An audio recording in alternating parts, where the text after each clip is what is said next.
game, homie. The internet is the new block. It's the new trap. It's the new hustle. It's the new trade school. It's the new university. It's the homie. It's nigga. It's it. So, in the future, AI go knock out probably 70% of jobs that humans can do in reality world, except like changing alternators, rebuilding transmissions. So people are naturally gonna be economically slaves, not necessarily where they're gonna be whipped on the back. They're gonna be slaves who can go home. They're gonna be slaves who don't have to live on the plantation. They can go home. But by such and such time in the morning, you better have your back here on this plantation working. You're gonna work for half the day. You're gonna work for half the day. You're not gonna be able to take off to go to your kids' luncheons. You won't be able to go off to go to your kids' award ceremonies. You won't be able to take off to take your kids to the doctor. If you get sick, you won't be able to get a lot of sick days, or you're not gonna be able. So it's coming to that. So if you break it down, if you look throughout America in blue collar jobs, the manufacturer sector of the job world, most warehouse jobs are working 12-hour shifts. Truck drivers are driving 16 to 18 hours sometime. So most people are working half the day. You sleeping 4 to 6 hours. That's a slave life. But we don't see it as that, right? So at work, we're slaves. When you log on to social media, you turn into a digital slave because you're on here and everybody is making money off of your labor, your intellectual property, your time, your energy, your pictures, and your posts, and you don't get nothing in return. So most people are digital slaves when they log on to here because they don't know how to tap into the monetization. And this is a multi-trillion-dollar industry just by you logging on, all the advertising, all the commercials you watch. So why not tap into each social media platform that you own and figure out how to get paid off of it? Facts. That's 100. So the first question that we have for you today is, we watch your channel on YouTube that's called Game Related Podcast. We noticed when you were doing one of your interviews, you spoke about the United Nations. If you were on the podium today speaking on behalf of Black people, what would you say to the United Nations? That Black people need to be identified as a nation and not a race. Because we could never get what's due to us because of our classification and how we're identified. We're not a race of people. We are a nation of people who was brought to a land and trapped in bondage and oppression, right? The United Nations says that this country owes us reparations, just like every other nation of people have got reparations. We are the only people on earth who haven't been reparated. So with that being said, there's an open seat. There's an open seat at the United Nations for us. We don't have nobody to speak for us at the United Nations. So that's the first and foremost. I would claim us as a nation. Our name is nigga. Our name is nigga. Our religion is niggerism. We have a flag. So we first have to re-identify and reclassify ourselves to the world. We are not Black Americans. Black is a color. White people don't identify as really white. They go whatever German, Irish descent that they have is what they identify with, their bloodline. But we don't have a bloodline because our bloodline was mixed up by way of inbreeding, slave breeding. This baby sold that way, the mother sold that way, the father sold that way. So we don't know our bloodline. Well, Mr. Charles, do you know what steps it take to get to the UN? Somebody to buy a ticket and fight and talk. Stop trying to go to DC. Stop trying to meet with our congressmen. So that take these passport brothers, homie, who done went and done things across the country, across the world. But if we all made a cry, we all made a plea. We did it for George Floyd, and got the United Nations attention for George Floyd. Got the entire world's attention. Come on now. Yeah, so we don't have the time or the luxury to do it, but we can create uh a student council. There's a student council member in middle school that's running for student council. There's a young lady that's gonna graduate from the next high school graduating class. She's gonna graduate the top of the class, cum laude. There's a young dynamic, young black dude that made it out the hood that's just now for the pass the bar exam, and he's gonna become a lawyer. Instead of him going to become a public defender, we supposed to be grabbing him and grooming him to go to the United Nations for, because he understands law and no law. The person who go to the United Nations have to understand law and know law. That's what Johnny Cochran died trying to do, homie. He was the one that was going to the United Nations, but he died on us. Right, Mr. Charles. All right, the next question I have: what do you feel like the state of black youth is today, and where their minds are today? There's no hope. There's no hope. The state where they at is they're at destruction. Today's youth is the most self-destructive youth that the world has ever seen exist. The mind state is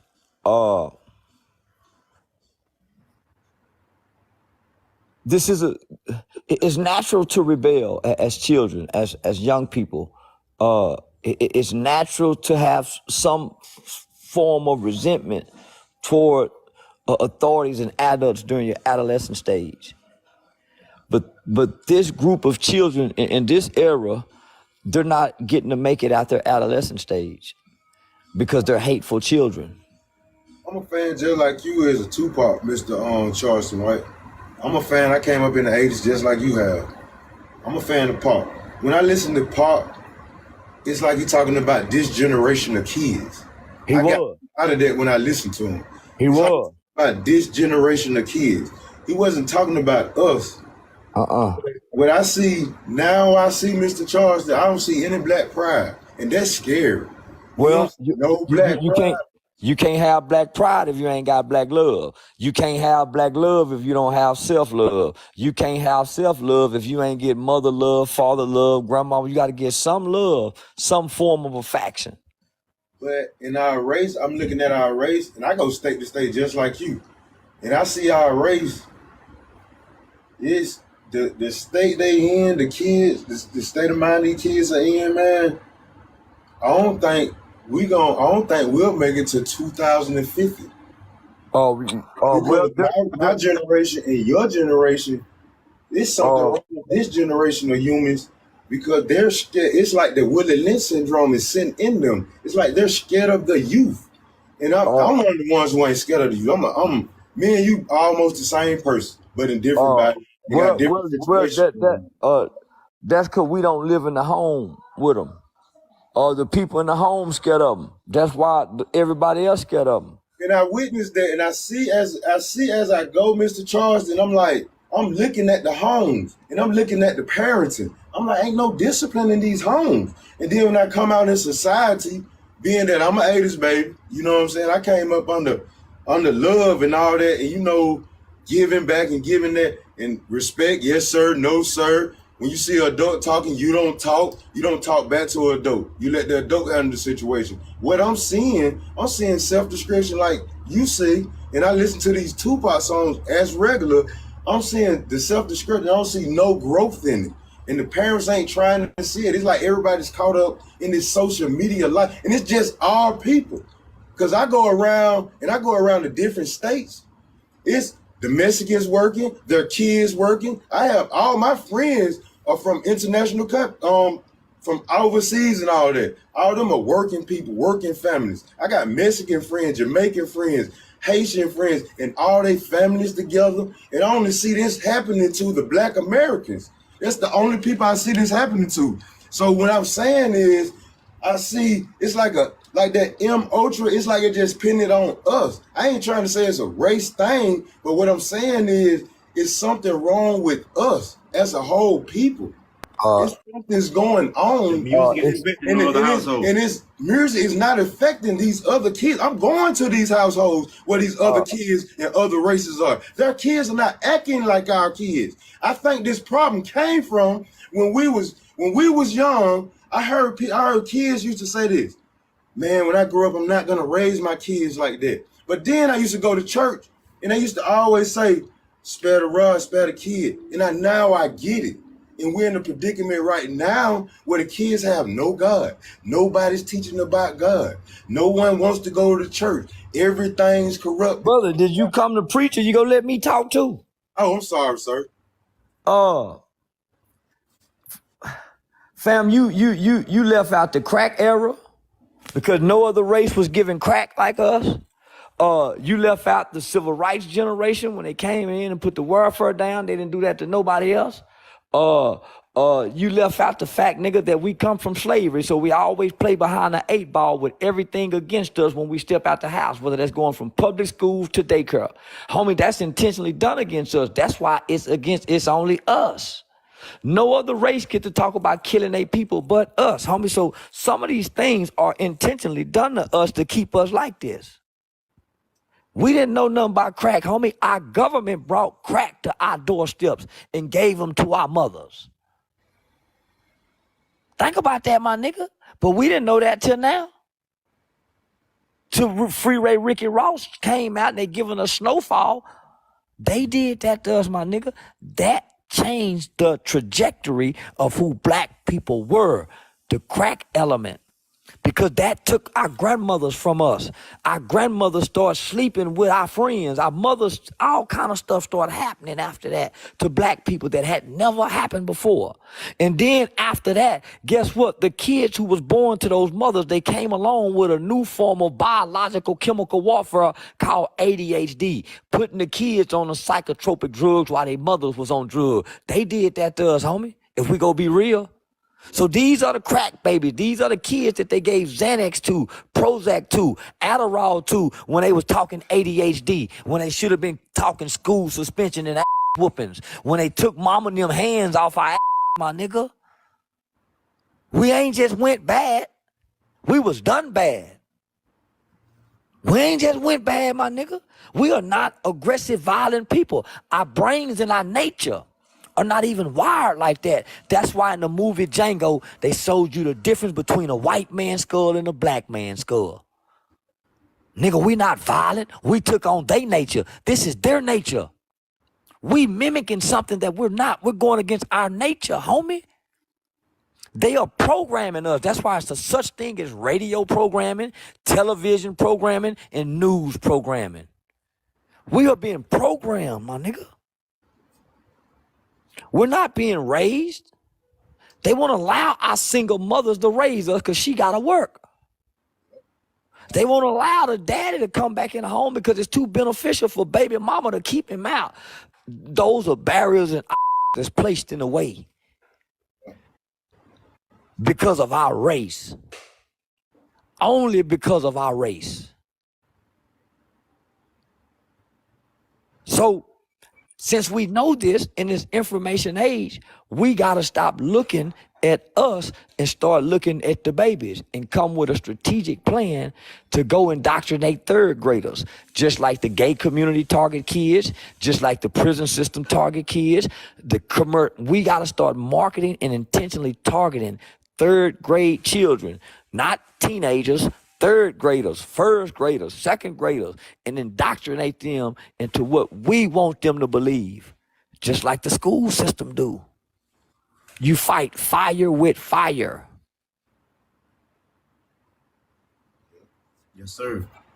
The next question we got for you, Mr. Charleston, is what's next? I see everyone's constantly, their mind is stuck on Joe Biden and Donald Trump. But what's next for America after Joe Biden and Donald Trump? War in America.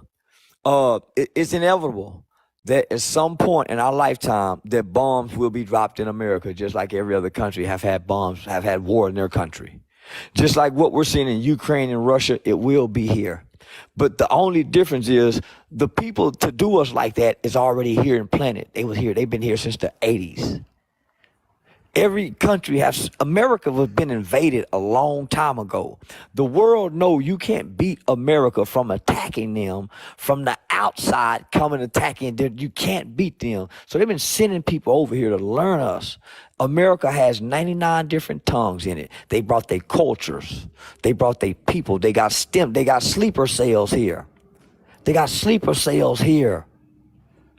That's been waiting, and they've been waiting, and they've been living amongst us. They have assimilated. They know our culture. They know our highways. That's what's coming. Because we have weakened, we're no longer a superpower. We are a weakened superpower because we have been at war for over 200 years. United States of America have. We are weak. So only thing we got left to do is to push a nuke and destroy the world, to start a nuclear world war. That's our only major defense. But we was attacked with the coronavirus. That's what people fail to realize. The coronavirus was World War III. The next is World War IV. That weakened our military, that weakened our government, that brought man. The first thing that happened when we realized what the pandemic was we shut our country down and we started passing war defense acts. If you do your research. So that's what's to come, homie. America is crumbling, is tumbling, and we're going against one another. That's where we losing it because America is no longer united. Democrat hate Republican. Republican hate Democrat. Gay hate straight. Straight hate gay. It's too much hate in America for America to win any more wars. Great answer. Our next question is, why do you think there are more black female artists being pushed right now than black male artists? Because gangsterism is have expired. Is gayism and hoism. So there's a new spirit along in the pop and entertainment culture. There's a Jezebel spirit. Nigga ho sell now. Gangster don't really sell no more. Gay gangster that's gayism. Gay gangster that's gayism. Young Thug introduced the gay gangsterism. Nigga wear a dress, wear this, shoot you, kill you, do what you want. He introduced that by 8 to 10 years ago. So now it's sprouted. It's a seed. The seed done grew. So who more? That's a hell of a combination, homie. So that's why you see Saucy Santana running with the city girls, talking gangster as a gay dude to a straight man, and other straight men in the industry going to go get bisexual men to get a fight together. You see this is going on? Gangsterism and gayism, homie, is now in bed with hoism. So what that breeds, homie, nothing but lust among kids. Orgy, Sodom and Gomorrah. Yeah, no, nigga, that real freaky that make God return. That real freaky shit that make God return, homie. So that's what we seeing. The end. Yeah. We seeing the end of mankind, nigga. That's what we seeing. Come see. All right, my next question. It's been 27 years since Tupac died. Why do you think they're coming after Keefy D now, 27 years later? Oh.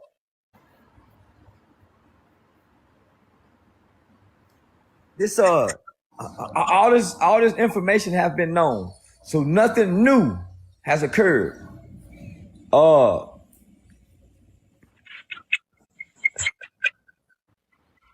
I think they playing on us. I think they playing on us, homie. This man been saying the same things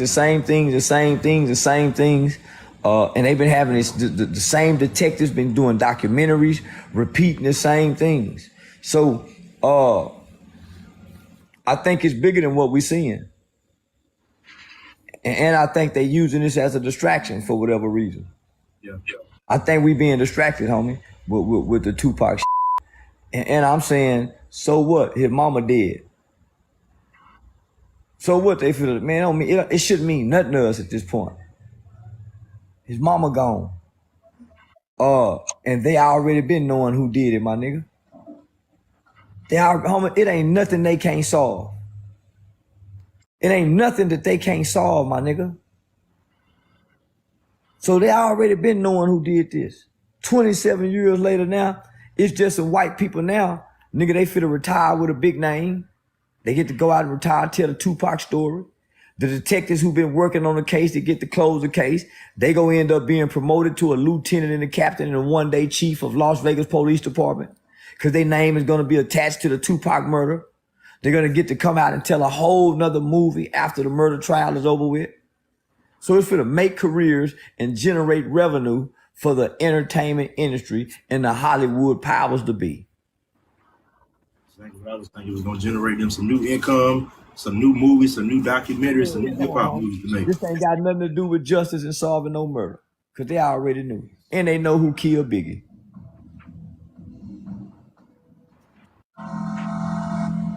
All right, my next question is, why do you think most male celebrities like Deion Sanders, Shaquille O'Neal, Jamie Foxx, and Young Jock are required at some point in their career to wear a dress to be successful? But they wouldn't take the why? Nigga, I brought a dress, but I ain't taking that cause they think cause some of them like that dick. So they give you options, they don't force you. They lure you in. Yeah. Listen to me, homie. They give you options. They don't force you. They lure you in. Or they put you in situations. They take you through media training, as they would say. And in the process of media training, your gay publicist or your female publicist is gonna have a gay hairstylist. And all of y'all are gonna be staying in the same multi-million-dollar house during media training. But they're gonna keep you and the gay dude close to each other where y'all can share bathroom just in case you like gay dudes, and they can they're gonna put you in situations. So when you see these niggas in dresses and they seem like strong, straight men, they got women's, that's because they don't like they didn't want to take the this was their option. Because they don't force you, homie. They don't force you. That's why when you enter into their world, it's not by force. They don't force nobody into that world because you ain't gonna keep their secrets. If you're forced in, they give you options. Which door you want to go through? And them niggas pick their door. You got to pick your dough. You got to pick your door. When you want to go through, when you want to get to the light, you got to pick a door to go through. So, my next question is, and this is a very important question I think needs to be addressed in the black community. Why are black men failing to lead their households? We don't know how. We don't know how to love, and we don't know how to lead. You have to be trained up to do that, homie. The homie said it earlier. He said, "Spur the rod, spoil the child."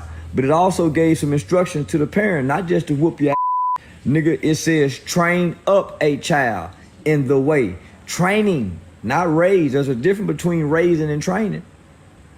We was raised. We wasn't trained. So even the Africans, when they got to 13, they went off in the jungle and had to go through the training with the village leaders.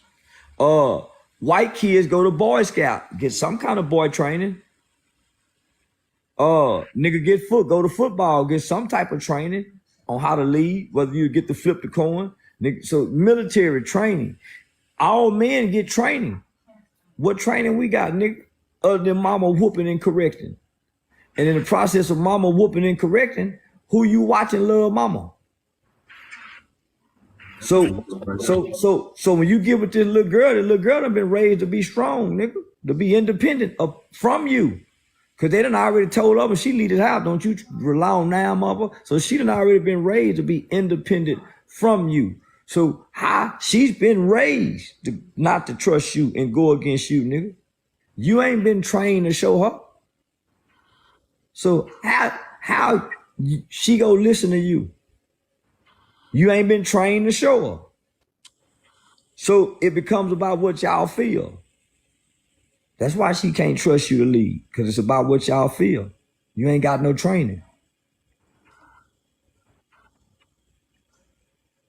All right, my next question is, where do you think how did the no snitching policy begin in the black community? Where'd they come from? Gangster niggas. From the gangster niggas who got the niggas who was scared of them not to, and then the niggas who was tougher than everybody, they snitch. It was the gangster niggas who put the no snitching rule down. Y'all better not snitch. Only when it came, they broke the codes. You can go back and look at all the mafia bosses who told. They was the ones who put the rule down not to, only for them to do it. That still goes on now. That's why the G niggas who tell get to come back and still be G. Come on, my nigga. It used to be, nigga didn't have to tell. If it's 4 of us, one of us go just take it for all of us. And we did that because I know you gonna look out for my kids, you gonna go make sure mama trash taken care of, and you gonna put a little something on my books.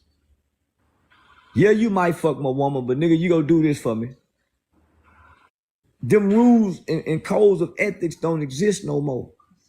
Where nigga, I can raise my hand and say I did this so all 3 of y'all can go. That's how it used to be.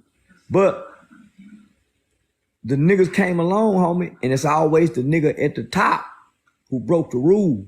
It wasn't the niggas at the bottom. The niggas at the bottom stayed loyal, would sacrifice their family and their kids for the niggas at the top. The nigga at the top, when he would give up the niggas at the bottom to get off. That's why this shit don't stay. That's why it ain't no more loyalty. The nigga at the top came up with a rule that he kept breaking. So that's why it's no honor amongst thieves. You would be loyal to this nigga, homie, that's got the homie, and he'll give you up. You his shooter. That's what John Gotti done to Sammy the Bull. That's why Sammy the Bull gave him up, nigga. They couldn't have got John Gotti without Sammy the Bull. But Sammy the killer. John wasn't the killer, Sammy was. So slavery, Jim Crow, heroin, gangs, crack, abortion, and no snitching, and gangster rap have been the most detrimental elements to black people's civilization in America. So go back and play this and take those things down, homie.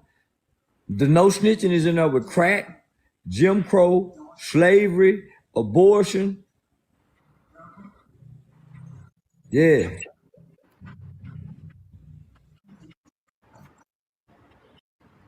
All right, my next question. What do you think happened to R&B music? I noticed the R&B music up to date isn't about love anymore. Most R&B music is about breakups and heartbreak. What do you think happened to R&B music?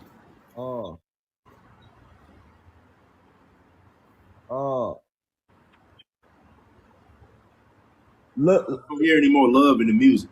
what love have left us, homie? Nigga, my niggas that kept out of here 80s, baby. Homie, all we knew was love in the 80s. It wasn't until the 90s when crack came, when love became kind of unidentifiable. Homie,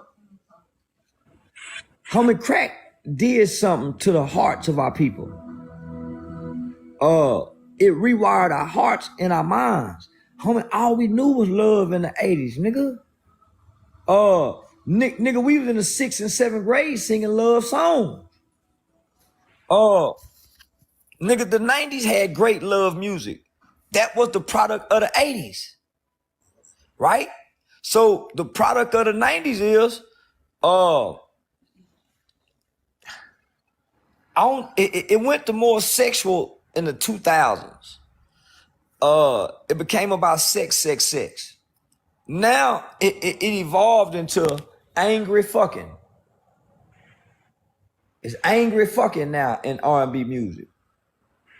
It don't soothe the soul no more. It entices the desires. It don't help you. It don't help you give you the words to mend a broken relationship.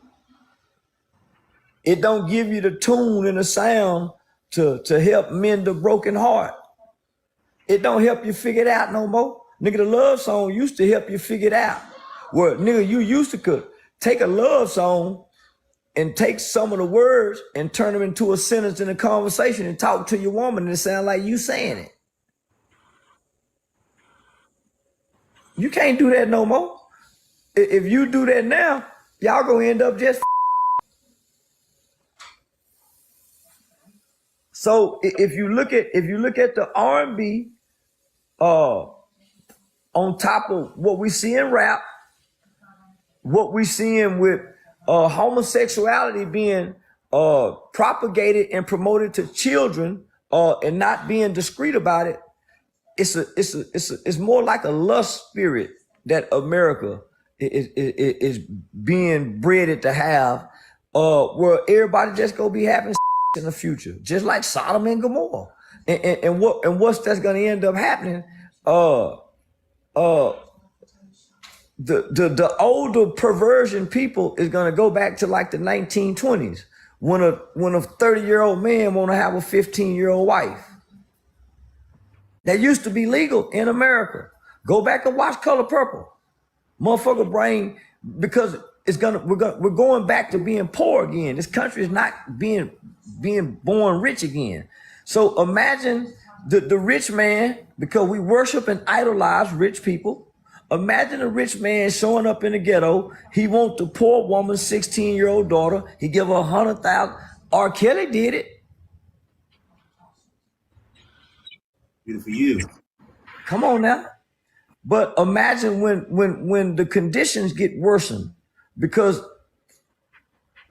America is going to the rich and poor status. It won't be no more in between. Nigga, either rich or you're poor in 20, 30 years. It won't be no in between. And so that's why you starting to see they'll take Dwayne Wade's son, rather than promoting him when he was his son, where he can be a prideful young man. They helping him be a prideful young woman. They promoting him as the girl. But when he was a little boy, they wouldn't tell us nothing about him. When he was trying to be a boy, what if they would have promoted him with what he was trying when he was trying to be a boy? When he thought he was a boy. Imagine what kind of boy he could have been had they gave him the light then. They made it popular for him to be a girl. Come on now. Do you think all sports are rigged? Yeah.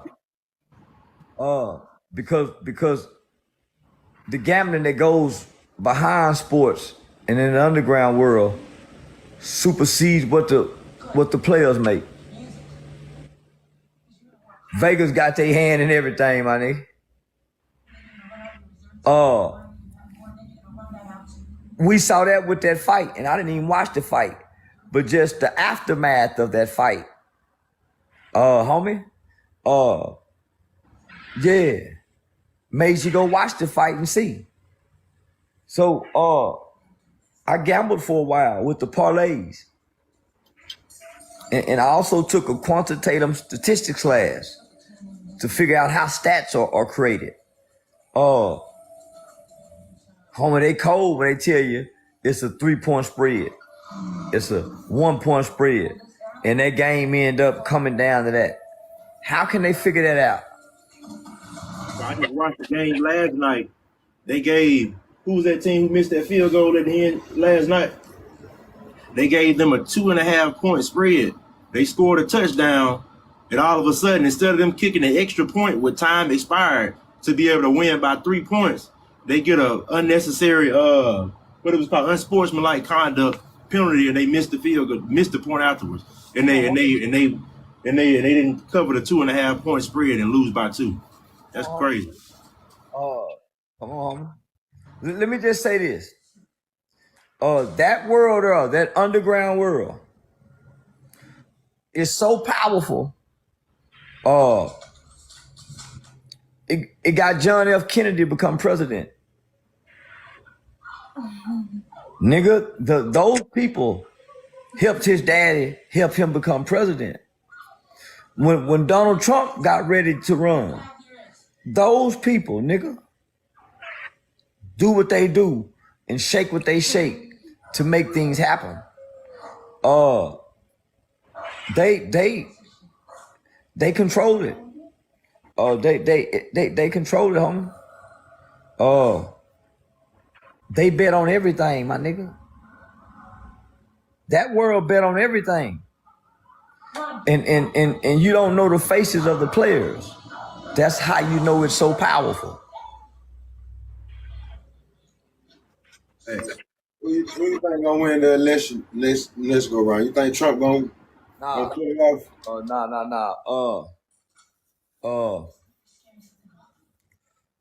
I would like for Condoleezza Rice to run.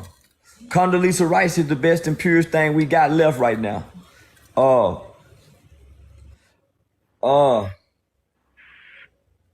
I think they gonna give us Biden again. Because Biden is a puppet. Biden is a puppet for the Ukrainians. They've been doing business over there for a long time, homie. Biden is a puppet for the Chinese, and they one of our enemies. He a puppet to them, homie. Biden is one of the oldest living government officials. Outside that other woman just died in the 90-something. He's one of the oldest living. He's been in there a long time, homie. He owe a lot of people some favors. He been in there too long. It was never designed for them to be in there that long. If you study it's social studies, it was never designed for them to be in there that long, because once you're in there that long, you become absolutely corruptible. Absolute power, absolute corrupts. So that's why George Washington and those powers to be said that we're only going to do 2 terms. Because if you're in power for so long, homie, you corrupt. And he's corrupt.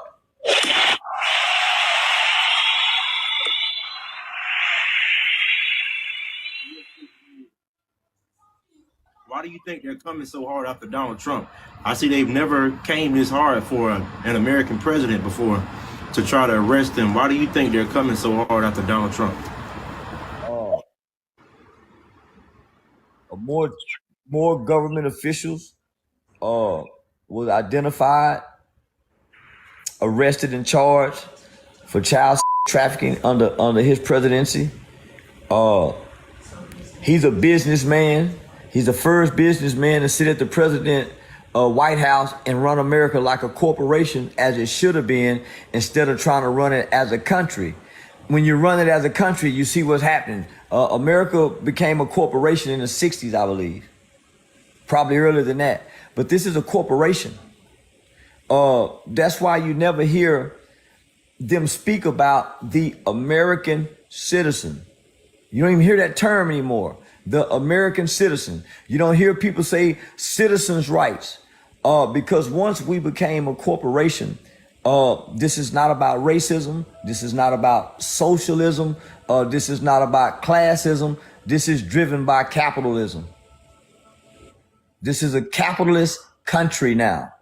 So your rights don't mean too much, but you do have some rights. And what are those rights? Your consumer rights. You are no longer an American citizen. You are an American consumer once they pass the Consumer Reporting Crediting Act. That's why you hear the media refer to us as the American consumer. Well, we're identified as consumers now, homie, because this is a capitalist country. Capitalism. We stuck on socialism and racism. Socialism is a motherfucker getting your food stamp, welfare, stimulus checks. Racism is the shit that we can't see that we think we can see. But nigga, if you tap into capitalism, you can beat racism. So they tricking us with the racism shit. That's why the black man can't create economics. If we tap into capitalism, we go start creating economics. Nigga go back to trying to sell a little dope. Nigga go start trying to hook up radios again, cut grass. But we squabbling by racism, homie. So we missing capitalism. Capitalism trumps citizenship. You got more consumer rights than any other rights in the world, homie. If you complain as a consumer, nigga, you get more for your bang and your buck than you do an American citizen complain about what rights you don't have. Because of the Patriot Act, homie, we forfeited our rights as American citizens to our government because they tricked us out of fear of terrorism. So because we agreed to have the Patriot Act, we don't have American rights anymore, but we do have rights as consumers. My next question is, the United States was sued at the United Nations and International Court by Iraq for war crimes and genocide, and they were convicted. Why do you think nothing has been done about that? Who's gonna tell America to do with what they conquered? Who can come make America pay for the people that they conquer and oppress? The United Nations also said that they should give us and they owe us reparation and that we are being treated inhumane and unjust in this country. They made a statement. But who go tell America what to do with they niggas and they saying niggas? We're a conquered people. What do you think they're gonna? Now go ahead, fam. I said, what do you think they're gonna do about the border? What you think about the border? The border is a play. The border crisis and the border issues is top 5 threat to black Americans. Not securing those borders, homie, is probably that's a grave threat to us. Because they don't come as allies to us. They come with their culture and their people, and that's it. Our only ally left, homie, is the white American that grew up here, went to school with us, like basketball, like LeBron James, like Steph Curry, like a little rap music. Not necessarily gotta like black girls, not necessarily want you their sister, but that's our greatest ally, homie. It ain't them foreigners. It ain't them Mexicans. It ain't them Chinese. It's the white man who love his country. That's what I say. That patriotic white boy. That patriotic white boy, that's our ally when this shit go to getting crazy. This is our land too. He brought us here. We best friends. The white man and the black man is best friend. That's why they don't get along. That's why they always getting into it. That's why they act like they hate one another, but they really best friends. Like two brothers. Go back and watch Archie Bunker, nigga, and George Jefferson. George Jefferson, homie, that's the white man and the black man. They really, and that's the product of what Obama was. Obama was raised by his white racist granddaddy who had a black friend, and he sat and listened to them talk. That's how Obama learned to be who he was.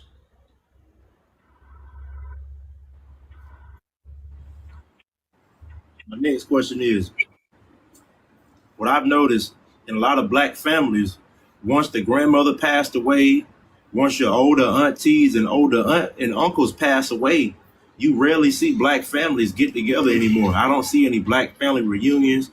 I don't see black families getting together during Christmas time or Thanksgiving time. Everybody's doing their own thing in their own household. Why aren't black families getting together anymore? But they lose their griot. The Africans call that individual the griot. The griot. Naturally, the griot is oral historian. So Africans were oral historians. To remember everything, homie, you got to have a great mind, even when you're old. And to be able to remember different recipes, different ways, remedies, different ways to do things. So to remember all this so you can teach this, right? The reason why it dies because nobody is in the kitchen cooking when grandmama cooking during the family gathering. We show up when the food done. Nobody's in the kitchen getting the recipes. Nobody's going over there sitting at the foot of the bed talking to her, asking questions, drinking from the river of the old. Sitting at the feet of the old, nigga, picking up what they dropping down. Ain't nobody doing that no more. We shame the old now. That's why young kids think something wrong with being old and they try to make you look bad for being old. Because we never learn to get from the old. So when grandmama gone, homie, our whole family gone because we don't know nothing no more. We don't know who her mama was, who her daddy was. We don't know nothing about the family no more. So guess what? We lost in the wilderness when they gone. A family divided. So now we don't eat together no more. And now our children grow up in a world alone by themselves and they once had a family and they don't have no family no more because they lost connection by way of their parents. The grown-ups get selfish, homie, and realize that one day I'm gonna be gone, man. And these kids gonna need each other as family so they don't feel alone in this world, homie. But because we fucked up, we drag our kids over here in the corner. When we leave this earth, they by themselves. They don't know their cousins. They don't know nothing inside their family to connect. They just vulnerable out here. Same thing we was just saying. It's like we got family members who haven't even met their cousins. We got family members who are 10 and 11 years old who are cooped up in the house who haven't even gotten an opportunity to meet any of their family members. It's like families aren't how they used to be back in the day. You know how in white families, if you got a meth addict nephew, the family still supports them. They're gonna take him to rehab. But if it feels like if you have flaws in the black community, your family cuts you off. Why do you feel that? But they'll have these on and off relationship with their friends. They'll be more forgiving to their friends than they would their family. That comes from bitterness. That comes from bitterness, homie. That's the unhealed childhood trauma. When all the family is so quick to dislike and hate and not talk to one another. That's the bitterness in the family that's getting passed down to the kids. Cause the kids want to know their cousin over there. The kids want to play with their cousin, but they can't go play cause mama and daddy don't like each other. So that's the curse that you put on the kids. The white man don't do that. The white man don't divide the family. So when we get grown, like right now, at some point, nigga, somebody in the family got to say, man, I'm gonna be the one to do this. We're gonna start having Sunday dinner, such and such, such and such. At least once a month, we're gonna have dinner over here.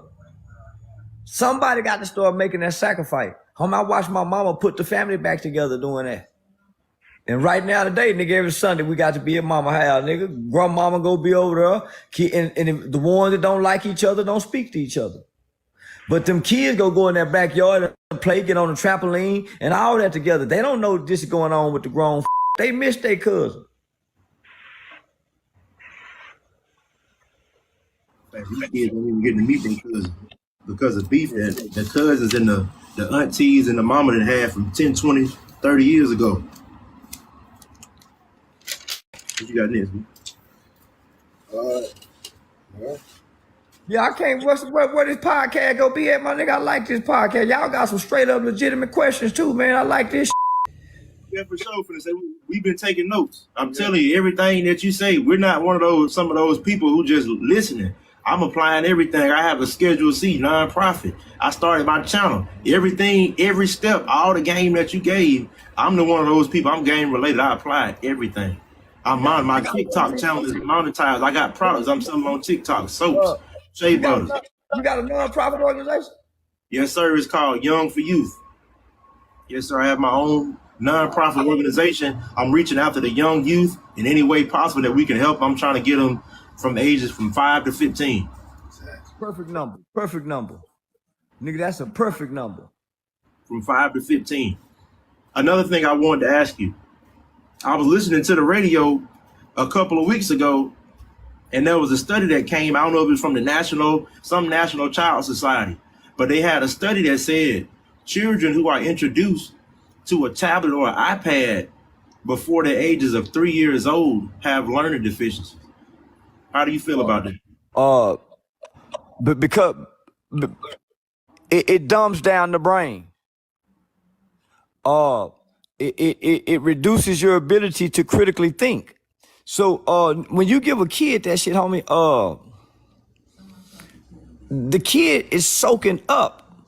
But because the phone does so much, the kid don't get to soak nothing.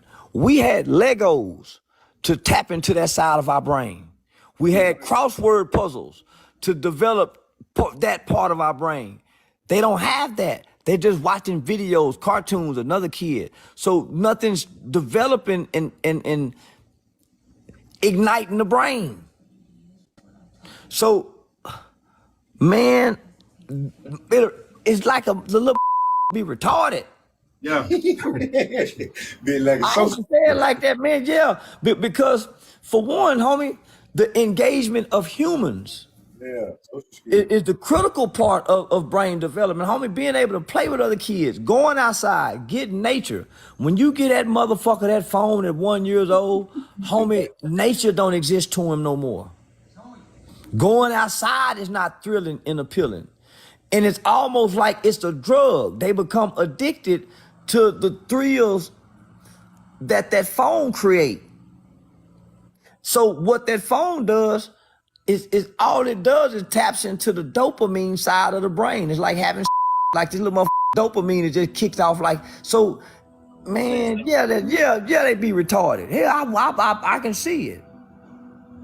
I've been working with kids for too long. So part of one of my examples that I talk about is soon as a child begins to understand life, right from wrong, stop that, don't do that, and starts getting on the parents' nerves, the phone becomes the new pacifier. When that motherfucker cries somewhere, they get that motherfucker the phone, he quit crying. He cry for man, listen, the baby be eating looking at the phone. The baby be getting bathed and eating at the phone. Baby be getting breastfed looking at the phone.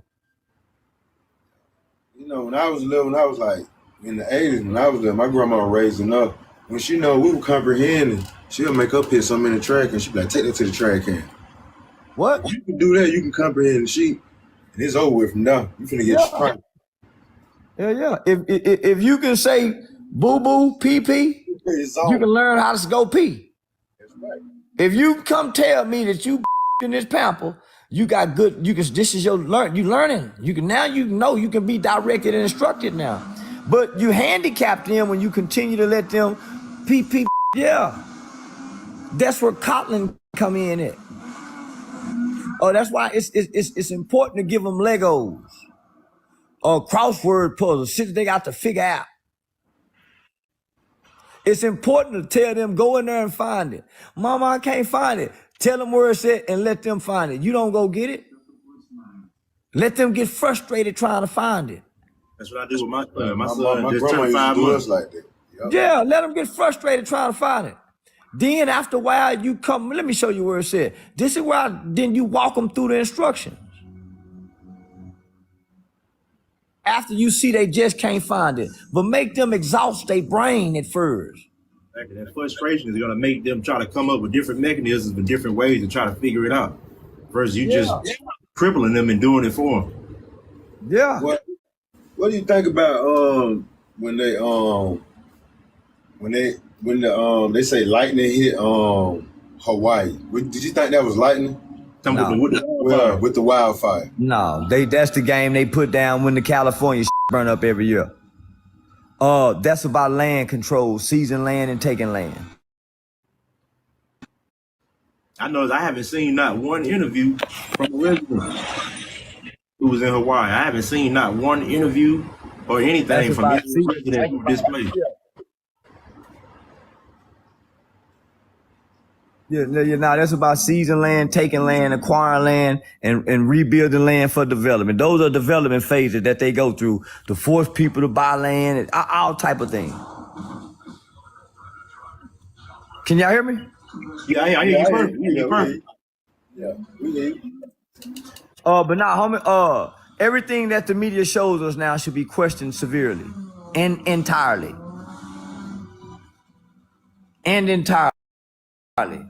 If they tell us it was a shooting, a main shooting, and they don't give us a lot of details, they don't give us no background, we don't hear from his family. Why do these men? No, man. Then the shooter in Maine, he didn't even get found. They said they found him dead. Come on, homie. There are sleeper cells in this country. There are sleeper cells in this country. People who have come into this country playing like they are Americans, look like they're Americans, talk like they're Americans, but they have been trained. They have been to become an American to hurt America. So when you look at all the Americans that they showing us that's getting time for storming the Capitol, they're not even showing you half the ones that wasn't American, playing like they was American, that went in that Capitol, that got away with what they got away with. While they too busy trying to make an example about the Americans who was frustrated and did it. It was more people playing like they were Americans that wasn't Americans who stormed our Capitol too when they got away. Yes, did you think January 6th sent to the world about America? Yeah.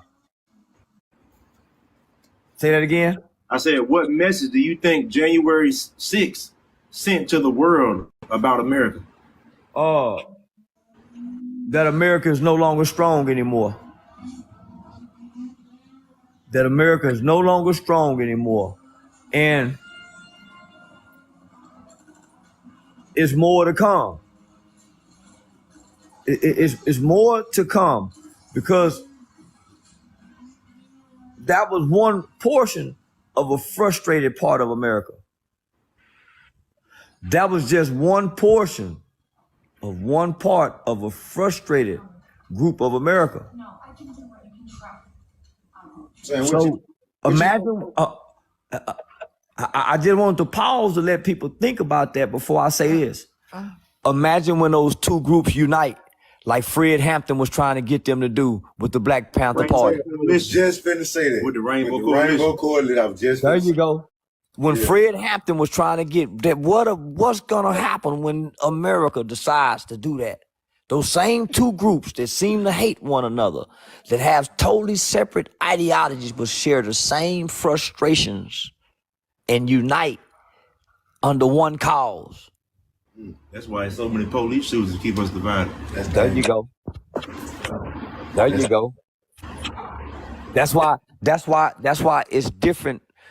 That's why it's different matches. Listen to me carefully. That's why there are different matches in the entertainment world, nigga. White boxer, black boxer. White quarterback, black quarterback.